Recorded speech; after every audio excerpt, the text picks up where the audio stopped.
नमस्कार विद्यार्थी मित्रांनो, मी प्रियंका ग्लोबल ऑनलाईन स्पर्धा परीक्षामध्ये आपल्या सगळ्यांचं मनापासून स्वागत करते.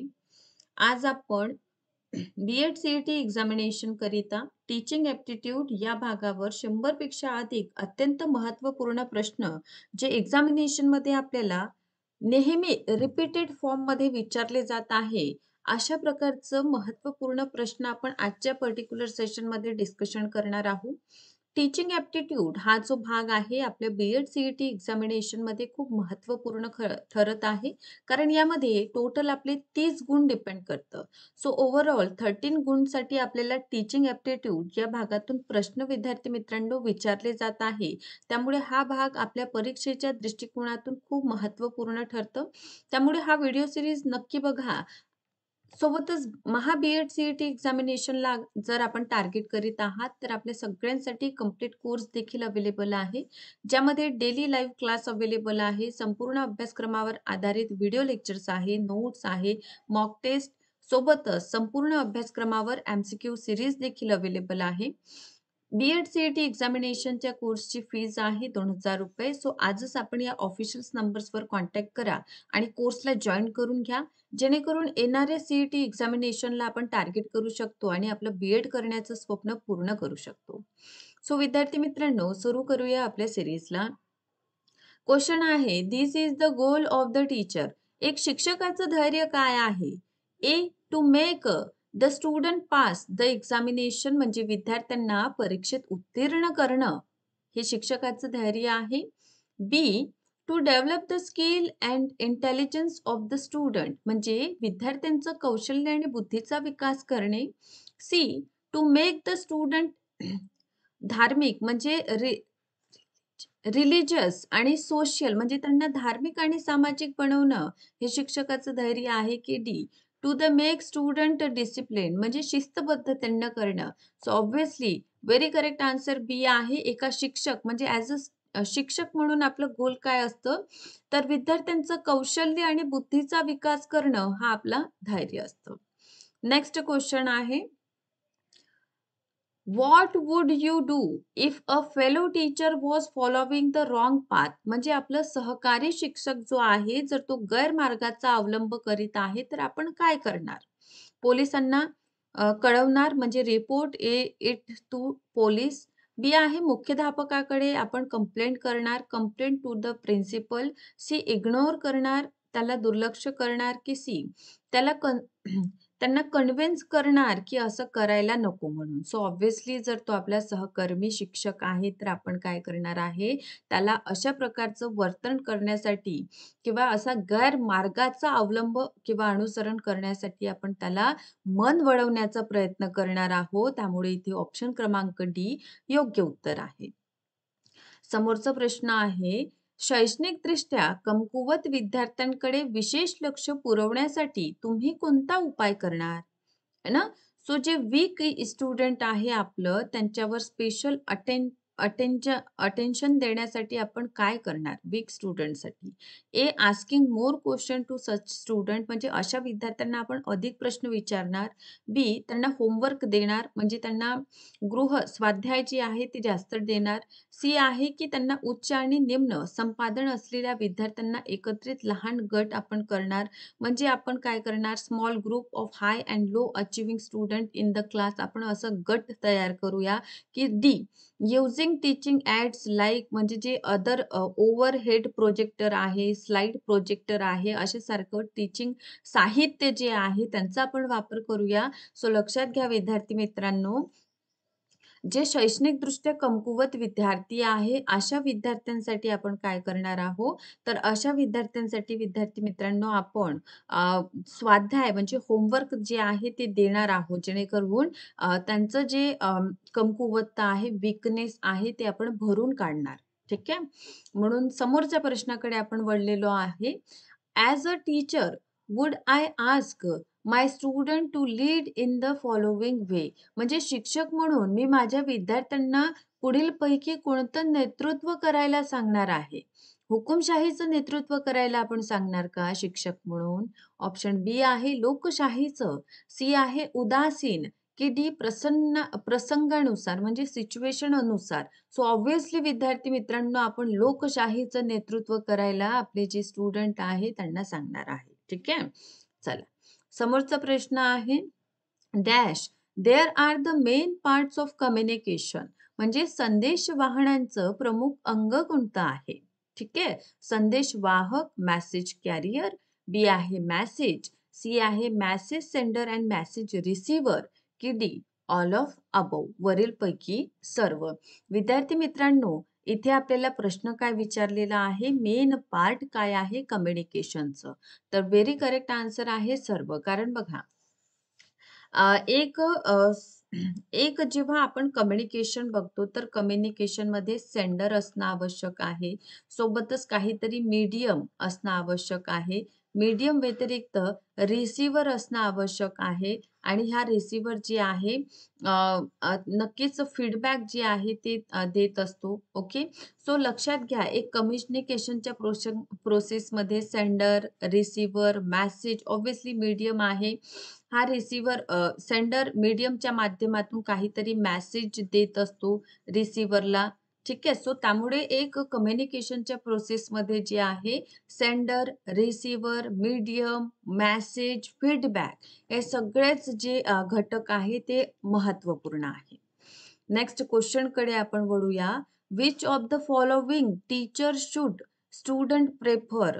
ओके. सो म्हटलेलं आहे की विद्यार्थ्यांनी खालीलपैकी कोणत्या शिक्षकास प्राधान्य द्यावे. ओके. ए परीक्षेपूर्वी महत्त्वाचा प्रश्न देणाऱ्या म्हणजे one who ask important questions before exam. B आहे one who give notes in class वर्गात जे नोट्स देतात. C one who solve problem related to the subject म्हणजे विषयाशी संबंधित अडचणी दूर करणाऱ्या. की D one who maintain discipline in the class म्हणजे वर्गात शिस्त राखणाऱ्या. ठीक आहे. म्हणजे कोणत्या शिक्षकाला आपण प्राधान्य द्यायला हवं. सो ऑब्व्हियसली आपले सब्जेक्ट संबंधित जे क्वेरीज आहे, जे आपल्याला अडचणी आहे, हे दूर करणाऱ्या शिक्षकाला आपण काय करूया, प्रेफर करूया. ओके. त्यामुळे सी. समोरचा प्रश्न आहे which of the following statement is different. कोणतं विधान जे आहे वेगळं आहे. आणि most teacher follow the lecture method म्हणजे बहुसंख्य शिक्षक असे आहे जे व्याख्यान पद्धतीचा अवलंब करतात. बी आहे most classroom do not have education material. बहुसंख्य वर्गांमध्ये शैक्षणिक साधने जसं blackboard, chalk, table, bench, fan अशा शैक्षणिक साधने उपलब्ध नाही. की सी ग्रामीण भाषेतील शाळेत शिक्षकांचं अपुरी संख्या असते.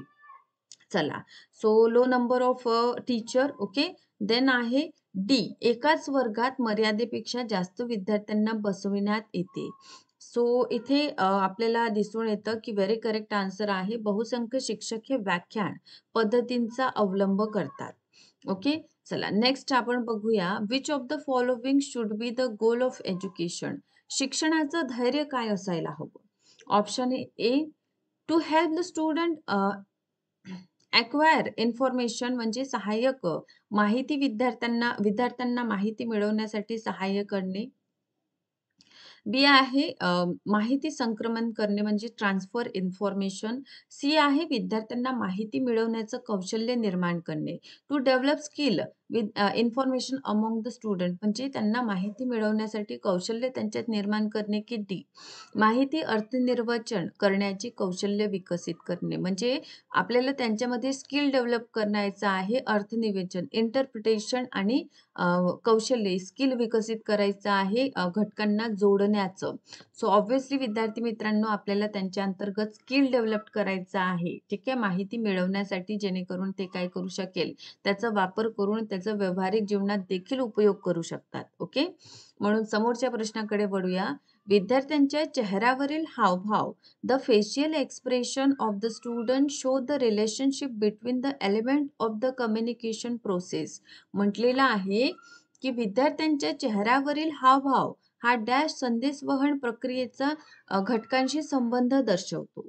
अ संदेश वाहक, बी संदेश, सी संदेश घेणारा, की डी संदेश देणारा म्हणजे मॅसेंजर, मॅसेज, रिसिव्हर और सेंडर. काय दर्शवतो. सो ऑब्व्हियसली संदेश घेणारा रिसिव्हर. आता बघा प्रश्न काय म्हणतं विद्यार्थ्यांच्या चेहऱ्यावरील हावभाव हा संदेश वहन म्हणजे मेसेंजर जो आहे, ठीक आहे. मेसेंजर हा काय करीत आहे? घटकाशी संबंध कशाशी तो मेसेंजर हा कोणाशी संबंध जोडणार आहे? रिसीव्हरशी. त्यामुळे इथे आपण व्हेरी करेक्ट आन्सर रिसीव्हर असं दिलेलं आहे. ऑब्व्हियसली मेसेंजर हा रिसीव्हरला काय देत आहे? संदेश देत आहे. सो मेसेंजर जर काही फेशियल एक्सप्रेशन करणार तर ऑब्व्हियसली रिसीव्हर तो काय करणार? ग्रहण करेल. ओके. त्यामुळे समोरच्या प्रश्नाकडे वळूया आपण. वर्गातील शिक्षक मानसशास्त्रीय बाजू डॅश हे उत्कृष्टरित्या हाताळू शकतात. Okay. So the classroom teacher can handle the physically aspect of dash very well. एक क्लास टीचर म्हणजे वर्ग शिक्षक. पहा वर्गातील शिक्षक मानसशास्त्रीय बाजू रित्या हाताळू शकतो. कोण? क्लास टीचर, सब्जेक्ट टीचर, प्राचार्य की मुख्याध्यापक. सो ऑब्व्हियसली वर्ग शिक्षक त्याला माहीत असेल की प्रत्येक विद्यार्थ्यांचं काय असं झोन आहे, वैशिष्ट्य काय आहे. एक विद्यार्थी दुसऱ्या विद्यार्थ्यांशी किंवा त्याचं म्हणजे हा मध्यम आहे, म्हणजे उत्कृष्ट परफॉर्मन्स करणारा आहे की लो नॉलेजवाला आहे हे त्याला माहीत असेल. ठीक आहे. सो संबंधित आहे संदेश, संदेश देणारा, संदेश वाहक. सो ऑब्व्हियसली मेसेंजर हा संबंधित असतो कम्युनिकेशनच्या. चला.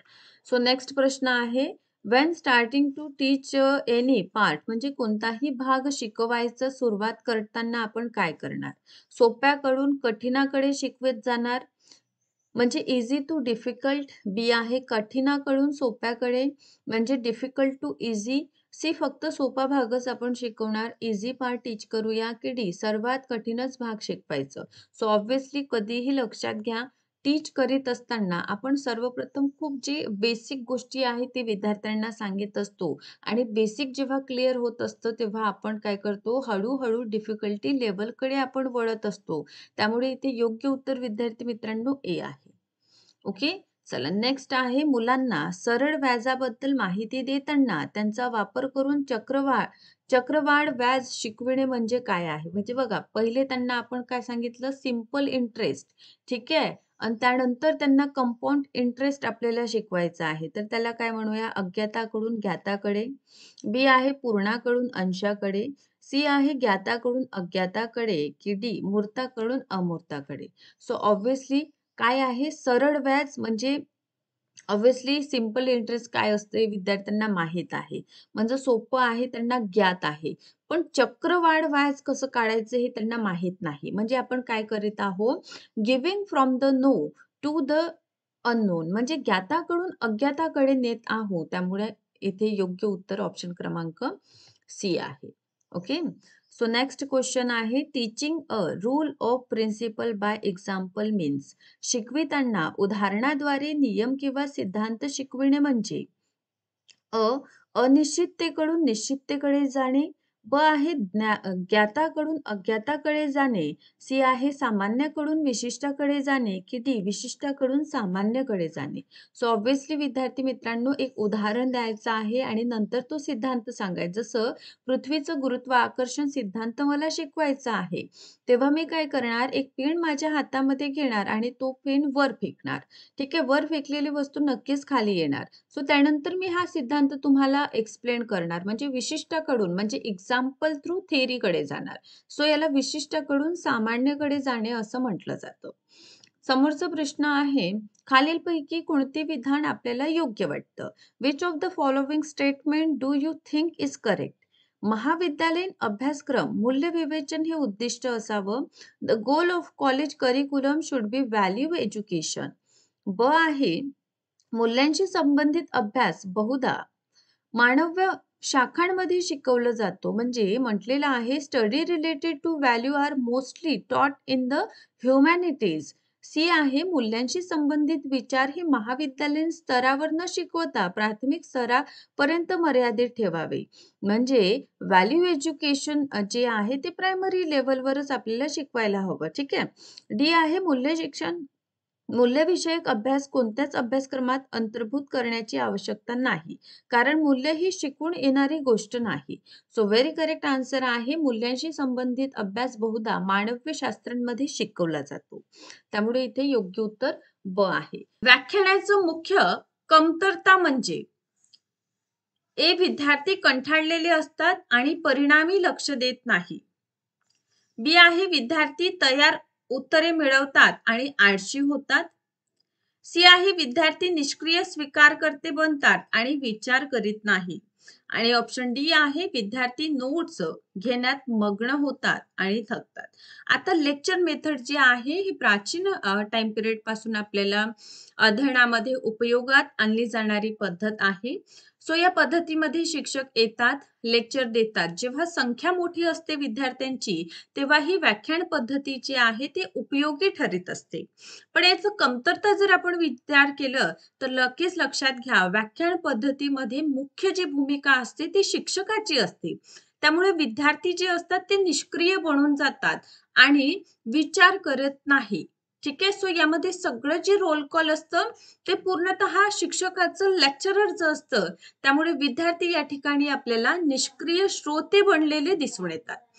समोरचा प्रश्न आहे, शिक्षकाची भूमिका, मुख्य भूमिका आहे. ए. विद्यार्थ्यांना अद्ययावत ज्ञान देणे. बी आहे, विद्यार्थ्यांना अचूक ज्ञान देणे. सी आहे, विद्यार्थ्यांना ज्ञान संपादन आणि ज्ञानाची पुनर्रचना करण्यास मदत करणे. की फोर्थ, विद्यार्थ्यांना दिलेले ज्ञान दीर्घकाळ लक्षात ठेवण्यास मदत करणे. ऍज अ टीचर आपण काय करणार आहोत आणि अशा प्रकारचे प्रश्न विद्यार्थी मित्रांनो आपल्याला येणारे जे एक्झामिनेशन आहे त्यामध्ये नक्कीच दिसून येईल. कारण ऍज अ शिक्षक आपण काय करू, टीचर आपण काय करणार, अशा प्रकारचं डिसिजन मेकिंग टाइप देखील एक्झामिनेशन मध्ये प्रश्न असतात. ठीक आहे. सो शिक्षक म्हणून आपली भूमिका काय असायला हवी, तर व्हेरी करेक्ट आन्सर आहे, विद्यार्थ्यांना ज्ञान संपादन आणि ज्ञानाची पुनर्रचना करण्यास मदत करणे. ऑब्व्हियसली आपण बघतो. ठीक आहे. सो विद्यार्थ्यांना ज्ञान देणं, ठीक आहे, ओके, आणि सोबतच त्यांचं पुनर्रचना करण्यास मदत करणे, जेणेकरून त्यांची जे थिंकिंग पॉवर आहे ते सुद्धा कुठे ना कुठे आणखीन इम्प्रूव्ह होईल. ठीक आहे. सो यासाठी आपण काय करीत असतो, शिक्षक ऍज अ शिक्षक, आता बघा, शिकवणं किंवा त्यांना नॉलेज देणं हे नक्कीच आपलं काम आहे. पण आजच्या टाइम पिरियड मध्ये आपण बघतो की फक्त ज्ञान नाही तर त्यांचं रचना सुद्धा करण्यास मदत करणे हे शिक्षकाचं महत्वपूर्ण कार्य आपल्याला दिसून येतात. नेक्स्ट प्रश्न आहे विद्यार्थी मित्रांनो, बघा प्रश्न आहे, अभ्यासाची वैशिष्ट्ये ज्याचा अभ्यासावर सर्वात जास्त परिणाम होतो. सो इथे काय विचारलेलं आहे, इम्पॅक्ट विचारलेला आहे. असं कोणतं अभ्यासाचं वैशिष्ट्य आहे जे परिणाम करतं. यासाठी विद्यार्थी मित्रांनो आपल्याला 4 ऑप्शन दिलेला आहे. ऑप्शन ए आहे, सामाजिक आणि आर्थिक पृष्ठभूमी किंवा पार्श्वभूमी. ऑप्शन बी आहे, बुद्धिमत्ता व अभ्यासाच्या सवयी. ऑप्शन सी आहे, अभियोग्यता आणि प्रेरणा. आणि ऑप्शन डी आहे, वय व आरोग्य. सो विद्यार्थी मित्रांनो इथे जे प्रश्न आपल्याला विचारलेला आहे ते म्हणजे कॅरेक्टरिस्टिक्स. ठीक आहे, म्हणजे आपल्या शिक्षण प्रक्रिया जी आहे या टीचिंग प्रोसेस मध्ये सगळ्यात जास्त परिणाम कशाचं होत असतं. आता बघा, आपण कोणत्या सामाजिक किंवा आर्थिक, आपल्याकडे किती पैसा आहे हे महत्वाचं नाही. त्यामुळे आर्थिक पृष्ठभूमी आपल्या अभ्यासावर परिणाम करणार नाही. ओके, बरं. आपल्या सवयी काय आहे, बघा मला सांगा, जर आपल्या खूप चांगल्या सवयी आहे तेव्हाच आपण यशस्वी होणार आणि नाही तर होऊ शकत नाही असं नसतं. आणि बुद्धिमत्ता नक्कीच आपण बघतो की सुरुवातीला जे खूप स्लो लर्नर असतात विद्यार्थी, ते समोर चालून खूप व्यवस्थित, आपण असं विद्यार्थ्यांना बघून कधीच इमॅजिन करू शकत नाही की शेवटच्या बेंचवर बसून आहे म्हणून तो जीवनात काहीच करू शकत नाही. बरोबर, म्हणून त्यांच्या बुद्धिमत्तेनुसार आपण त्यांना जज करू शकत नाही, ते सुद्धा जीवनात यशस्वी होतात. त्यामुळे हाही घटक, बुद्धिमत्ता किंवा अभ्यासच करत आहे तेव्हाच तो जीवनात यशस्वी होणार, त्याशिवाय होऊ शकत नाही असं नसतं. त्यामुळे ऑप्शन बी सुद्धा कट होतो. त्यानंतर ऑप्शन 4 आहे, वय आणि आरोग्य. विद्यार्थी मित्रांनो आपलं वय काय, यापेक्षा आपण कशात जास्त इंटरेस्ट ठेवतो हे महत्वाचं आहे.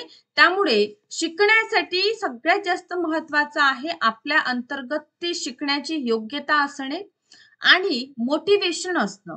कारण मोटिवेशनमुळे जे आहे मोठमोठ्या गोष्टी आपल्याला सोप्या होताना दिसून येतात.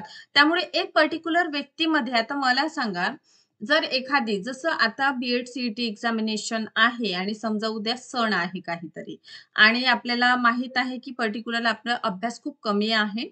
सो नक्कीच विद्यार्थी मित्रांनो आपण काय करू अभ्यास करू. पण सण असल्यामुळे आपलं इच्छा होत नसेल, आपल्याला मोटिवेशनच नाही की नाही एक्झामिनेशन व्यवस्थितरित्या टार्गेट करून आपल्याला ऍडमिशन घ्यायचं आहे. हे प्रेरणाच जर नाही तर नक्कीच आपण एन्जॉयमेंट करणार. बरोबर आहे.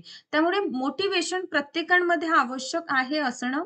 नसेल तर भरपूर गोष्टी आपण टाळत असतो. त्यामुळे इथे योग्य उत्तर ऑप्शन सी आहे.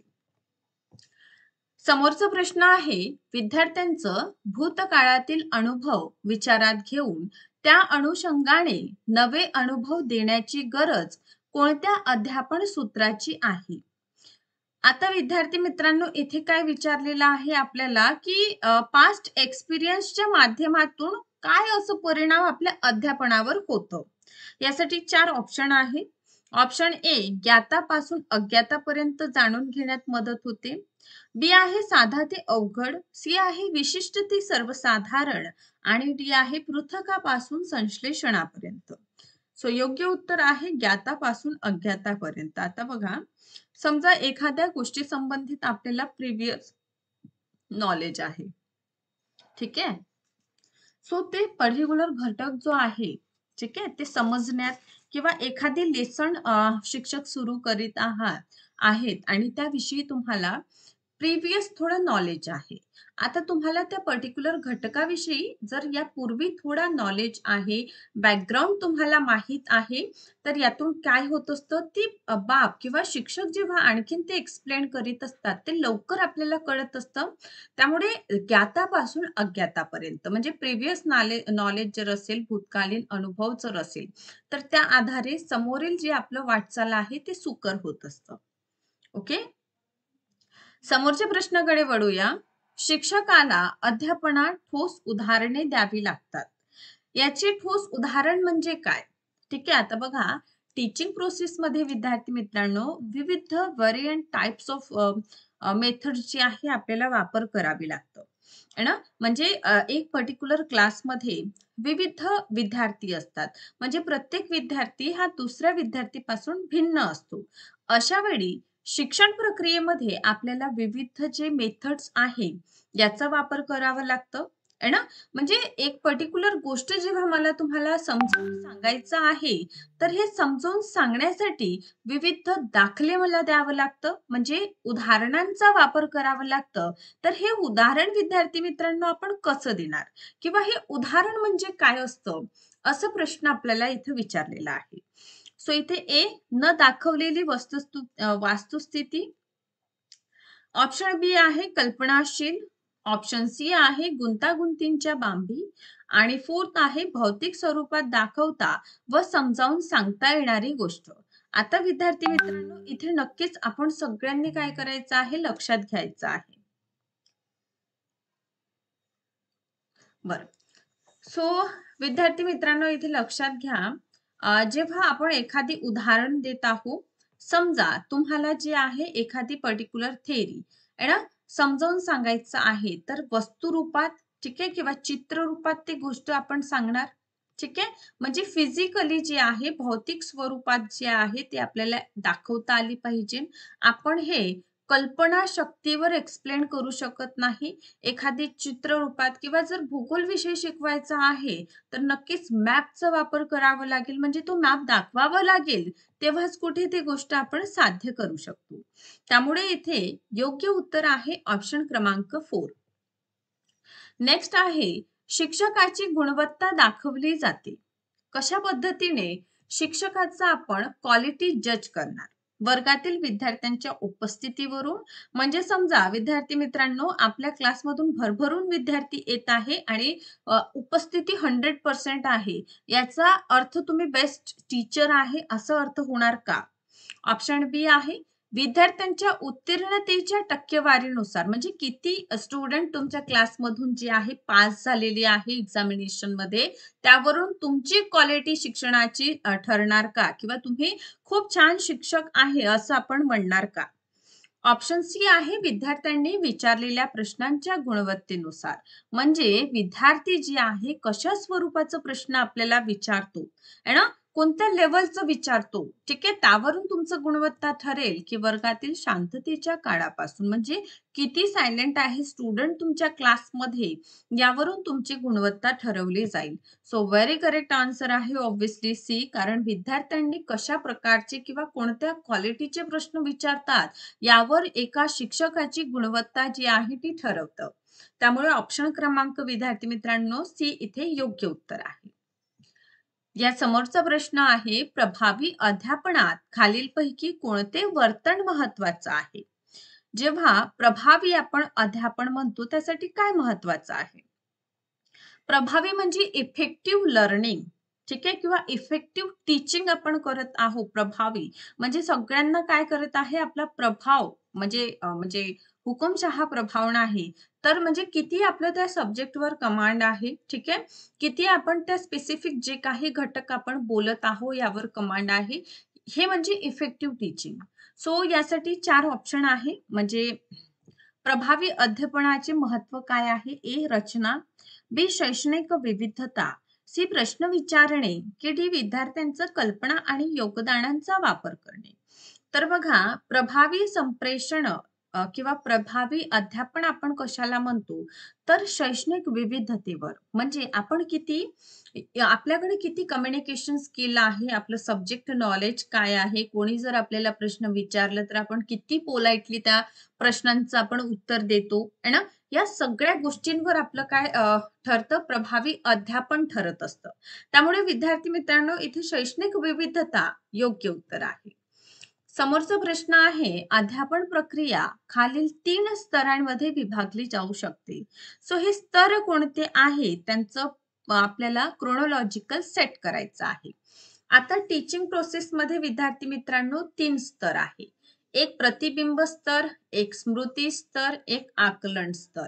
ठीक आहे, सो इथे लक्षात घ्या MLT, ठीक आहे, याला मेमरी लेवल ऑफ टीचिंग म्हणतात. यामध्ये सगळ्या गोष्टी जी आहे पाठ केलं जातं विद्यार्थी मित्रांनो, ठीक आहे, जसं ABCD 1 2 3 4 अशा प्रकारे इथे काय केलं जातं, पाठांतरावर भर दिलं जाते. कुठे? मेमरी लेवल ऑफ टीचिंग मध्ये. यानंतर आहे ULT, ठीक आहे, आकलन स्तर देखील याला मराठीमध्ये म्हणतात. म्हणजे यामध्ये जे गोष्टी आपण पाठ केलेला आहे त्या आता समजायला लागतात, म्हणजे आपलं आकलन वाढतं.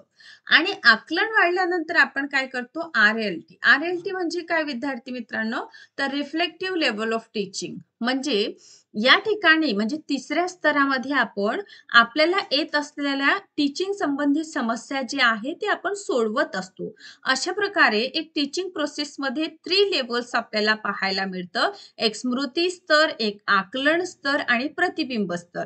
त्यामुळे इथे जेव्हा आन्सर आपण करणार, पहिला महत्वाचा स्तर म्हणजे MLT, स्मृती स्तर आपण याला म्हणतो, ठीक आहे. दुसरा आहे ULT म्हणजे याला आकलन स्तर आपण म्हणतो. आणि तिसरा आहे RLT म्हणजे रिफ्लेक्टिव्ह लेवल ऑफ टीचिंग, याला प्रतिबिंब किंवा चिंतन स्तर आपण म्हणतो. सो हा क्रम आपल्याला कुठे दिसून येतं, तर लक्षात घ्या 2 3 आणि 1 ऑप्शन बी इथे आपलं योग्य उत्तर आहे. ओके, चला नेक्स्ट प्रश्न. दैनंदिन जीवनात अभ्यासक्रम आणि साहित्यांचं वापर प्रामुख्याने जे आहे प्रकल्प पद्धतीने होत असतं आणि प्रकल्प पद्धती जी आहे खूप इफेक्टिव्ह असतं. ओके, चला सो समोरचा प्रश्नाकडे वळूया आपण. पृथ्वी गोल आहे की नाही हे कसे सिद्ध करायचं, हा प्रश्न उद्दिष्टांवर आधारित आहे. आता बघा, पर्टिक्युलर जर आपण टीचिंग विषयी विचार केलेलं, ठीक आहे, सो एखादी पर्टिक्युलर सिद्धांत म्हणजे पृथ्वी गोल आहे हा काय आहे, सिद्ध करायचा आहे. तर हे आपण सिद्ध कशा पद्धतीने करणार, मूल्यमापनाच्या पद्धतीने करणार, ठीक आहे, बी आहे अर्ज करणार, की त्यामध्ये संश्लेषण करणार. ठीक आहे, सो पृथ्वी गोल आहे ही बाब आपण मूल्यमापनातून सिद्ध करणार. त्यामुळे ऑप्शन क्रमांक बी. विद्यार्थ्यांच्या सर्वांगीण विकासासाठी शिक्षण आवश्यक आहे. का बरं आवश्यक आहे? ठीक आहे. ए, विद्यार्थी व शिक्षकांनी विद्यार्थ्यांच्या कुवतीची व क्षमतेची माहिती मिळतं. ऑप्शन बी आहे, विद्यार्थ्यांच्या सर्वांगीण विकासासाठी संधी उपलब्ध केल्या पाहिजेत. ऑप्शन सी, शिक्षकांनी विद्यार्थ्यांबद्दल सहानुभूती, मदतीची आणि प्रोत्साहन देण्याची भूमिका घ्यावी, की ऑप्शन क्रमांक डी, वरील पैकी सर्व. सो ऑब्व्हियसली जर आपण विद्यार्थ्यांचं ओव्हरऑल डेव्हलपमेंट आपल्याला करायचं आहे. सो ओव्हरऑल डेव्हलपमेंटसाठी ऑब्व्हियसली आपल्याला त्यांची ॲबिलिटी माहीत असावी, म्हणजे क्षमता, विद्यार्थ्यांची क्षमता काय आहे, है ना? हे माहीत असणं आवश्यक आहे. सोबतच त्यांचं सर्वांगीण विकास होण्यासाठी आपण तसे प्रॉपर त्यांना काय करायला पाहिजे, अपॉर्च्युनिटीज दिल्या पाहिजे, संधी ज्याला म्हणतो, है ना? समजा कोणाला ड्रॉइंगमध्ये रुची आहे आणि त्याला जर त्या कॉम्पिटिशनमध्ये आपण पाठवलं, तर नक्कीच त्याचं हा जे कलागुण आहे त्याचं माहिती आपल्याला मिळणार आणि त्यांच्या कलागुणांना देखील इथे वाव मिळणार. ठीक आहे. नेक्स्ट आहे शिक्षकांना विद्यार्थ्यांबद्दल सहानुभूती, मदत आणि प्रोत्साहन नेहमी शिक्षकांनी एन्करेज करावं आपल्या स्टुडंटला. का बरं एन्करेज करणं गरजेचं आहे? कारण प्रोत्साहन जर केलं तर आणखीन जे ते कार्य करत आहे त्यांना आणखीन मोटिवेशन मिळतं आणि त्यामध्ये आणखीन बेस्ट ते करतात. त्यामुळे ऑल ऑफ अबव डी योग्य उत्तर आहे. समोरचा प्रश्न आहे, खालीलपैकी कोणते विधान शिक्षकाच्या दृष्टीने गैरलागू आहे? ठीक आहे, म्हणजे अयोग्य आहे असं प्रश्न आहे. यासाठी आपल्याला 4 ऑप्शन्स दिलेले आहेत. ऑप्शन ए आहे, शिक्षकाने विद्यार्थ्यात रुची घ्यावी. बी आहे, शिक्षकाने विद्यार्थ्यांस शिस्तीचे महत्त्व पटवून द्यावे. सी, नवनवीन कार्यात प्रोत्साहन द्यावे. की डी, शिक्षकांनी नवीन परिस्थिती स्वीकार करण्यात असमर्थता दर्शवावी. ठीक आहे. So very correct. ऑब्व्हियसली शिक्षकाने विद्यार्थ्यात रुची घेणं खूप आवश्यक आहे किंवा त्यांना काही समस्या आहे ते सोडवणं देखील खूप महत्वाचं आहे.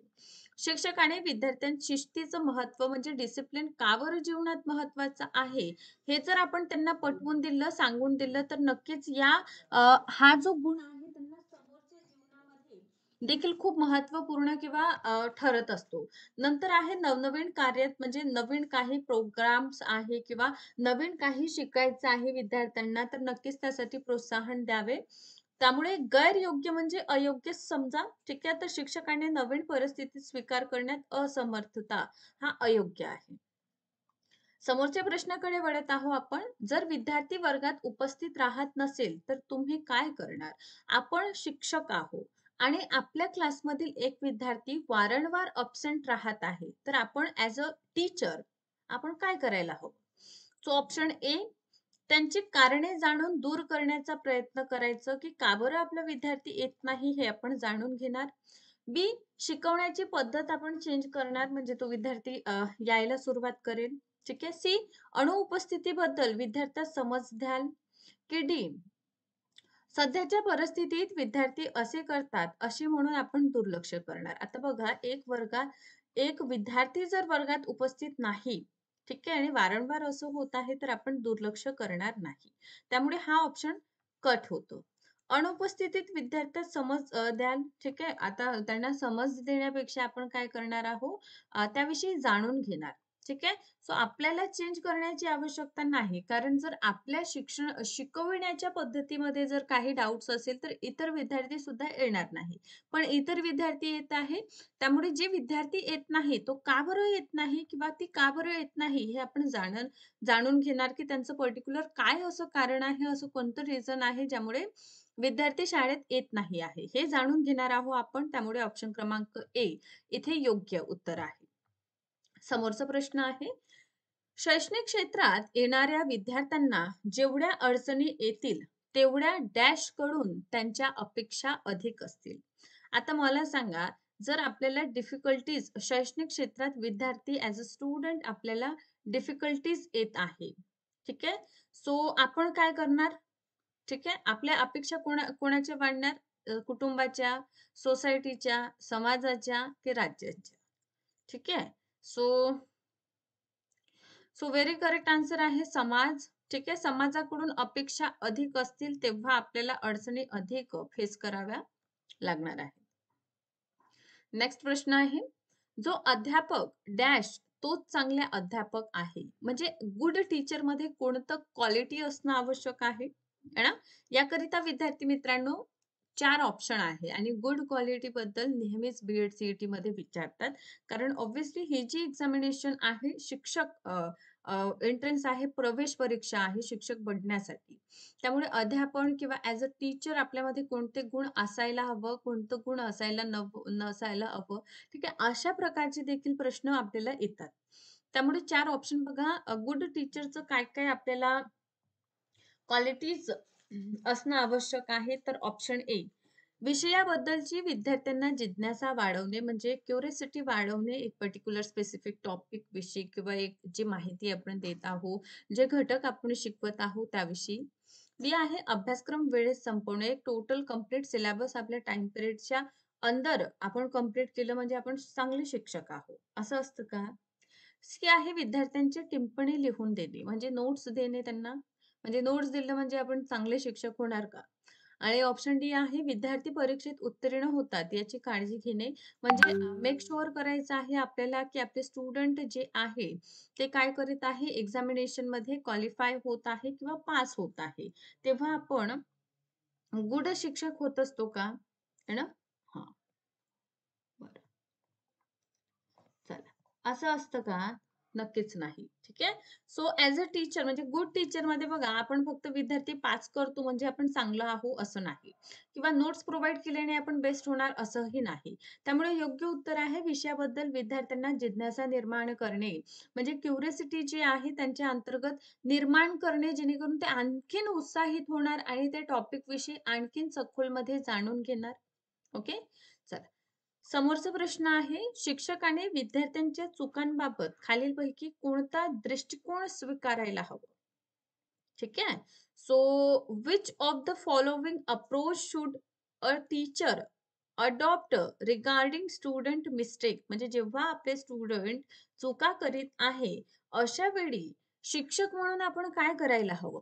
ऑप्शन ए, विद्यार्थ्यांची चुका करू नये म्हणून खबरदारी घेणे. ठीक आहे. म्हणजे आपण काळजी घेणार आहोत त्याबद्दल. बी विद्यार्थ्यांच्या चुका त्यांना समजावून सांगणे, की ते कुठे चुकत आहेत म्हणून. सी आहे विद्यार्थ्यांच्या चुकांकडे दुर्लक्ष करणे म्हणजे आपण इग्नोर करून देणार ते जे काही करत आहे त्याविषयी. की डी चुकांबद्दल विद्यार्थ्यांना कठोर शिक्षा देणे, पनिश करणे त्यांना. सो ऑब्व्हियसली विद्यार्थी मित्रांनो आपण काय करणार आहोत, विद्यार्थ्यांच्या चुका त्यांना समजावून देणार जेणेकरून समोर ते अशा प्रकारचं चुका, मिस्टेक जे आहे पुन्हा करणार नाही. त्यामुळे ऑप्शन क्रमांक बी सोबत आपण जाणार आहोत. समोरचा प्रश्न आहे, कोणत्याही प्रसंगी योग्य निर्णय घेण्यासाठी डॅश आवश्यक आहे. ठीक आहे. सो कोणत्याही सिच्युएशनमध्ये काय नेसेसरी आहे?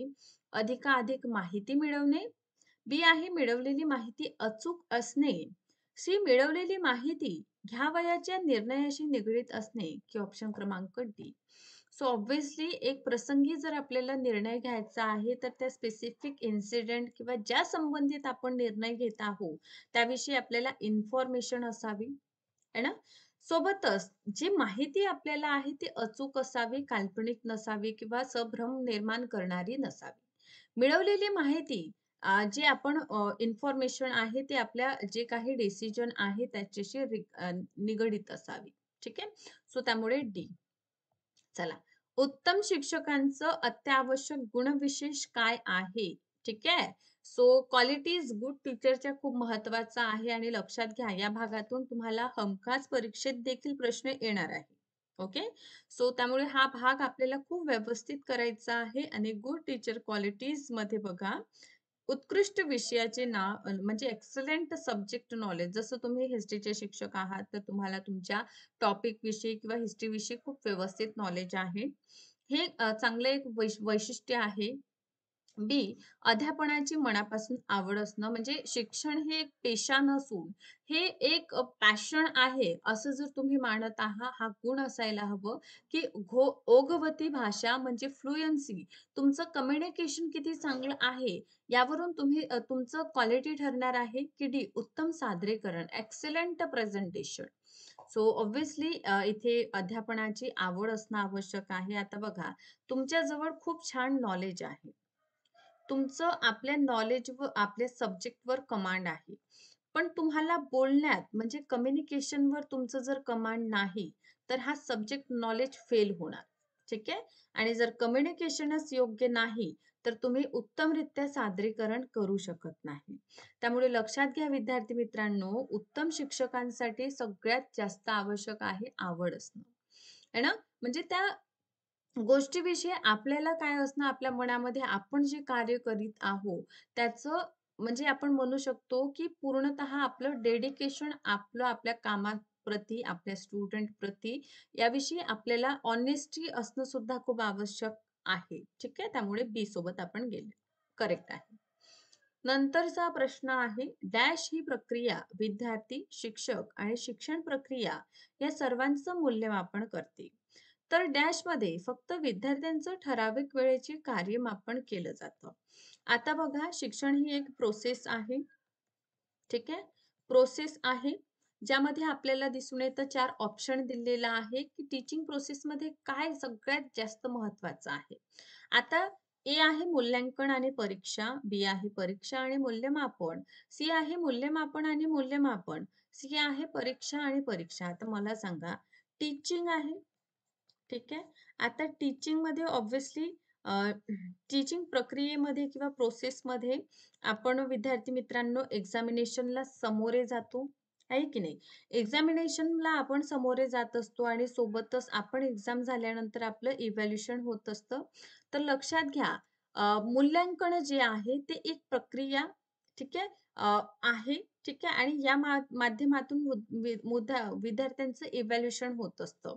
म्हणजे जाणून घेतलं जातं, की किती विद्यार्थी प्रोग्रेसवर आहेत. तर परीक्षा हे फक्त ठराविक काळासाठी जसं 6 सब्जेक्ट आहे, तर 6 दिवसात तुमचं एक्झाम ओव्हर होणार. ठीक आहे. सो म्हणून लक्षात घ्या मूल्यांकन काय आहे?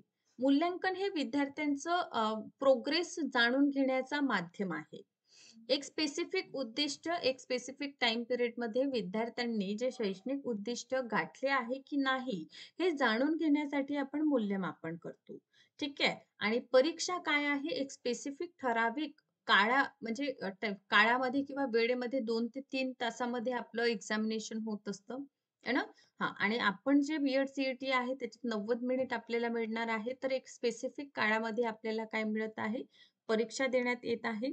त्यामुळे ऑप्शन ए. चला. समोरची प्रक्रिया आहे, डॅश ही अखंड प्रक्रिया आहे. ठीक आहे.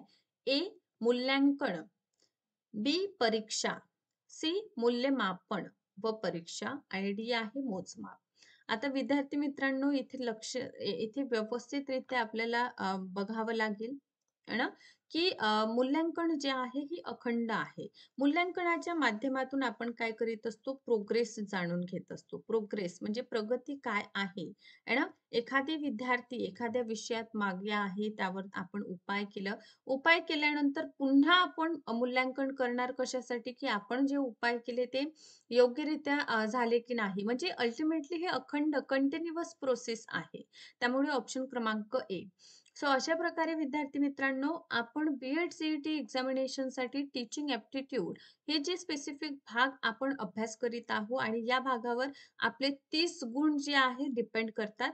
त्यामुळे जर आपण बी-एड, सी-ई-टीच्या कोर्सला जॉइन केलेलं नाही, तर ऑफिशियल नंबर्स आपल्याला स्क्रीनवर दिलेले आहे. या नंबर्सवर तुम्ही कॉन्टॅक्ट करा आणि समोरचा प्रश्न मला कमेंट बॉक्समध्ये नक्की सांगा.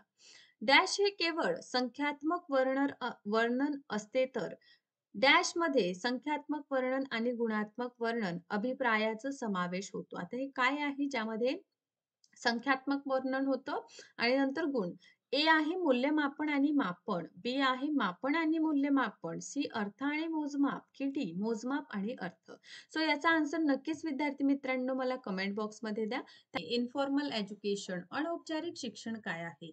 आता शिक्षणाचे 2 प्रकार आपण बघतो किंवा 2 प्रकारे शिक्षण आपण घेत असतो. एक म्हणजे औपचारिक शिक्षण आणि दुसरं अनौपचारिक शिक्षण. औपचारिक शिक्षण काय आहे?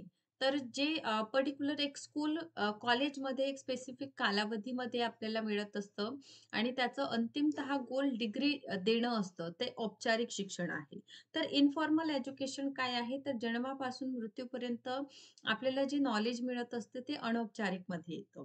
सो इथे 4 ऑप्शन आहे. ए आहे कालावधी, अभ्यासक्रम आणि शिक्षण साहित्य याला अवाजवी महत्व न देता त्याबद्दल लवचिकता.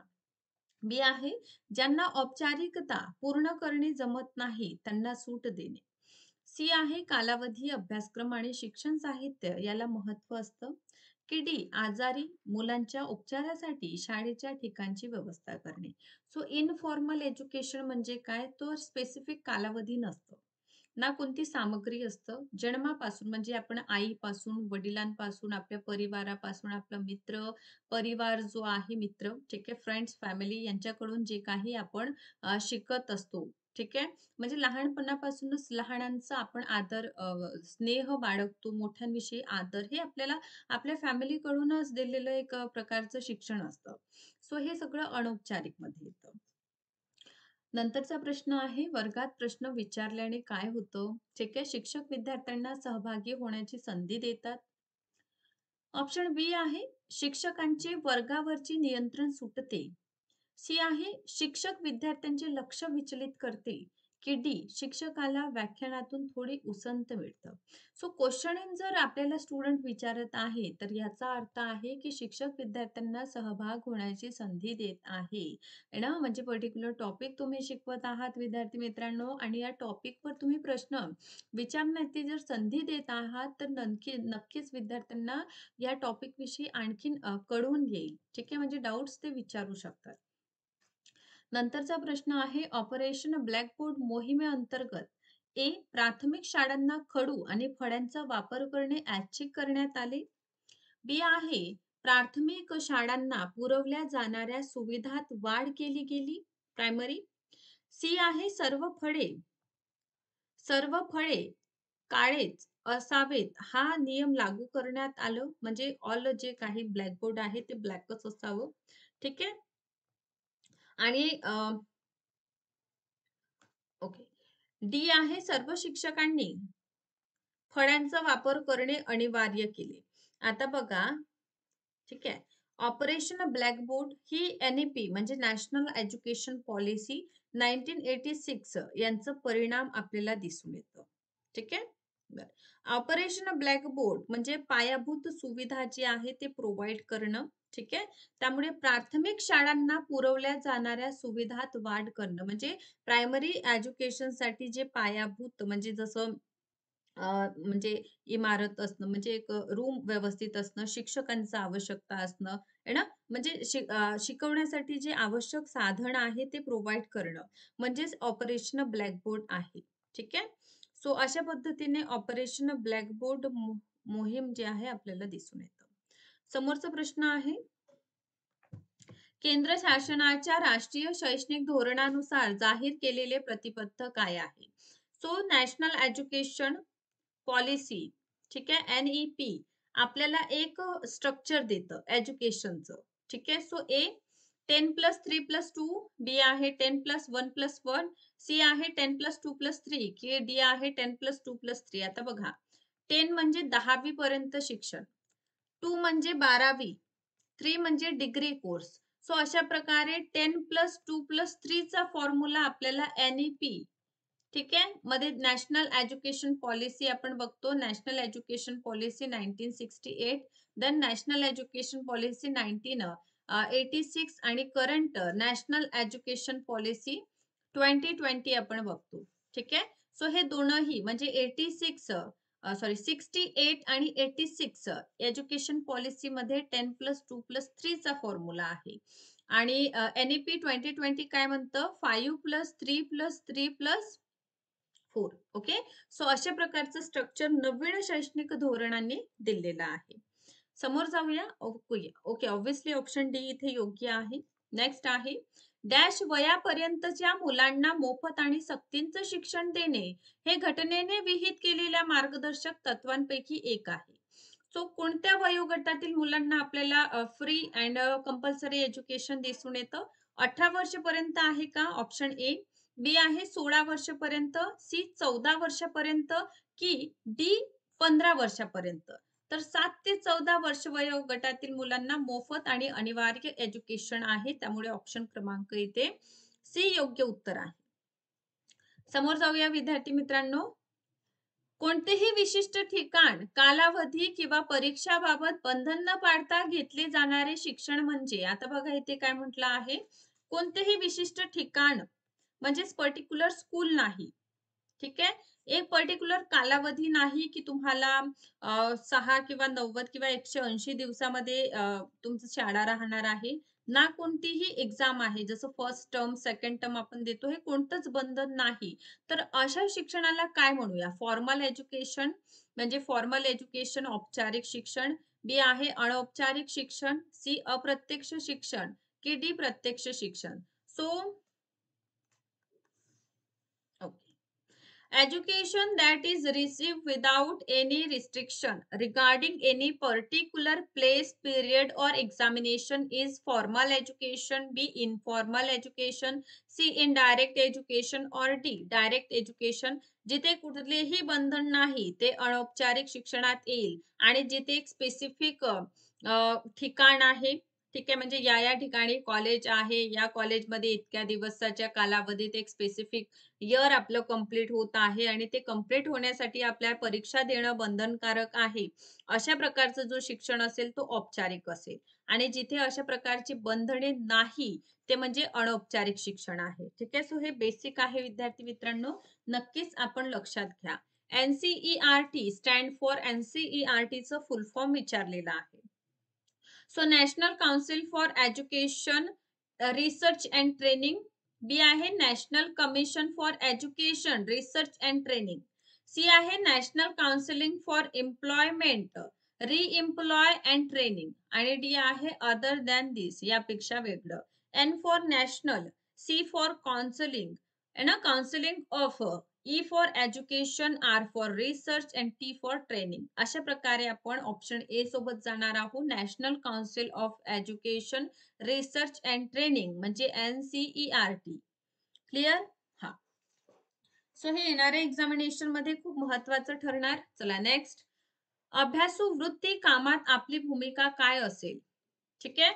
What will be your role in the study habit? Active participation, सक्रिय सहभाग.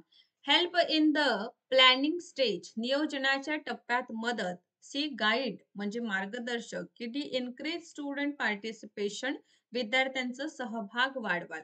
काय करणार आहोत आपण? अभ्यासू कामामध्ये आपण ऑब्व्हियसली आपण काय करू? विद्यार्थ्यांचा सहभाग वाढवणार आहोत. ठीक आहे.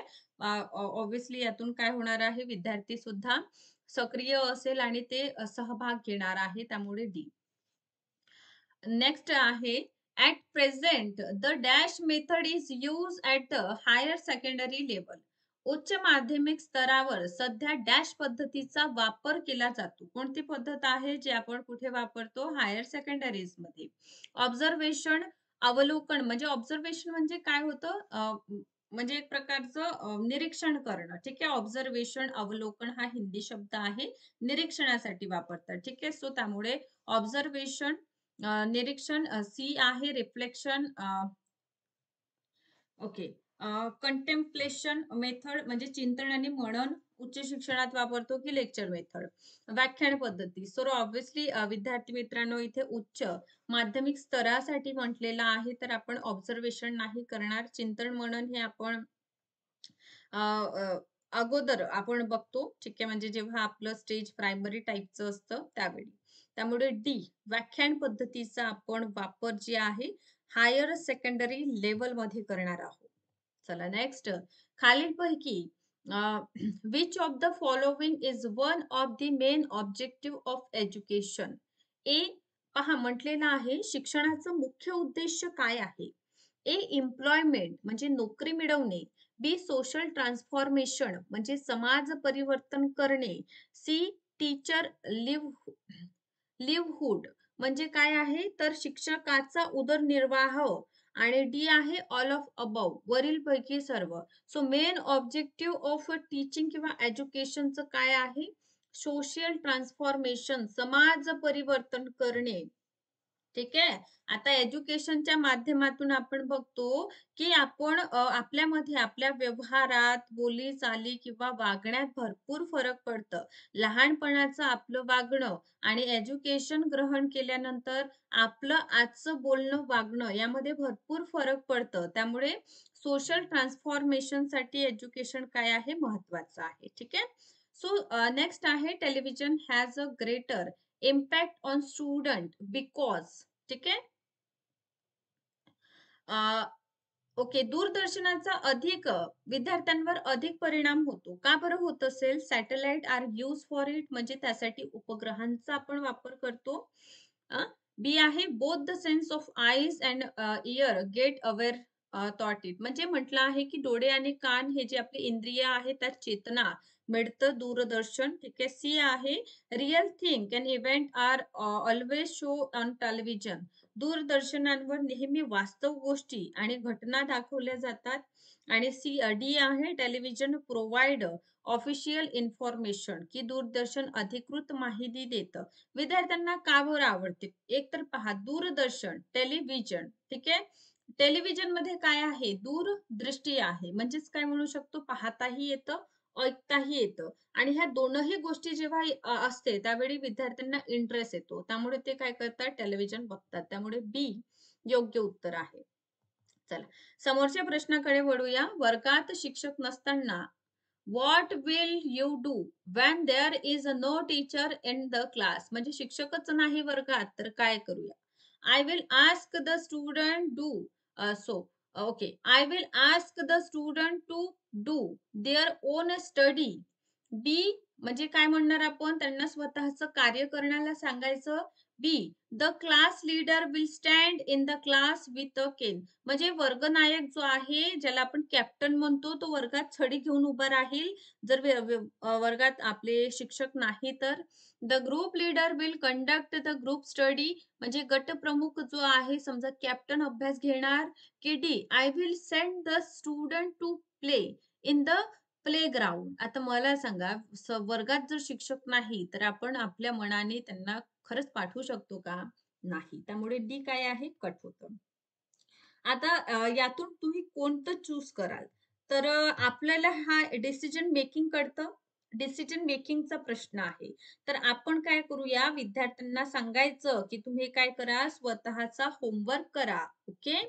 चला next thought school uniform the value of म्हणजे काय व्हॅल्यू आहे शालेय गणवेशाचं? ठीक आहे. ए विषमता. ठीक आहे. इनइक्वालिटी. बी विविधता, डायव्हर्सिटी. सी इक्वालिटी की डेमोक्रेसी, लोकशाही. बरं मला सांगा, शाळेत जर आपण नवनवीन कपडे घालून जात आहोत. आता आपल्याकडे समजा नवीन कपडे आहेत, तर आपण रोज नवीन घालणार. पण समजा आपल्याकडे नवनवीन कपडे नाही, तर आपण दुसऱ्यांचे कपडे आपलं लक्ष शिक्षणात राहणार नाही. आपलं कोणी काय वेअर केलं आहे त्याकडे जास्त असू शकतं. त्यामुळे जेव्हा आपल्याला युनिफॉर्म असतं, यावेळी आपण सगळे समान आहोत. कुठलाही भेदभाव त्यामध्ये नसतं. त्यामुळे समानता जी आहे विद्यार्थी मित्रांनो, इक्वालिटी जी आहे ते निर्माण होत असतं. त्यामुळे योग्य उत्तर इथे ऑप्शन क्रमांक सी आहे. समोरचा प्रश्न घेऊया. Dash this is the main purpose of the question and answer session. प्रश्न उत्तर पद्धती आपण बघतो याचं मुख्य उद्देश काय आहे? To get more mark in the exam परीक्षेत अधिक गुण घेणे यासाठी प्रश्न उत्तर मेथड महत्वाची आहे.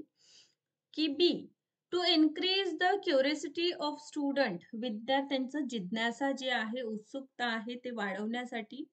सी आहे to increase the listening skill of student विद्यार्थ्यांचं श्रवण शक्ती वाढवणे. की D to expose the ignorance of the student म्हणजे विद्यार्थ्यांचं अज्ञात उघड करण्यासाठी. चला सो व्हेरी करेक्ट आन्सर आहे त्यांच्यामध्ये क्युरियोसिटी वाढवणे. प्रश्न उत्तर आपण घेत असतो.